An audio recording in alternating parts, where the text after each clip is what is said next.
आज म तपाईहरुलाई केही कुराको जानकारी दिन गइरहेको छु। भिडियो लास्टसम्म हेरेर साथ दिनु होला है त। यो दाइ कसरी खाने रे यो भन्नु त तपाईले? यो चाहिँ लट्टे साग हो। लट्टे सागको चाहिँ यसको काँडा हुन्छ है।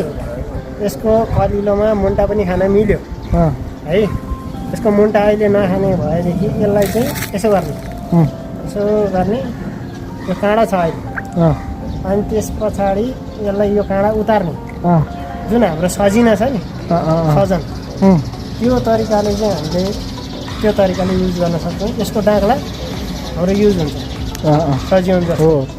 त्यसलाई चाहिँ 2 चिरा 3 चिरा 4 चिरा आफ्नो हिसाबले बनाउने है। त्यो हिसाबले बनाउने र हामीले यो सागको हिसाबमा जस्तै सजिउनको जस्तै हिसाबले खान सकिन्छ। यो साग खाएर चाहिँ फाइदा के छ त समिता यसको लागि भनिदिनु त? अरू जुन सागले जस्तो भिटामिन दिन्छ त्यसको केही बराबर त्यस्तो। तर यो भिटामिन भन्ने कुरो हामीले थाहा भएन। तर जुन हामीले रायो साग खान्छौँ पालङको साग खान्छौँ है त्यो बराबरमा चाहिँ हाम्रो छ यस्तो।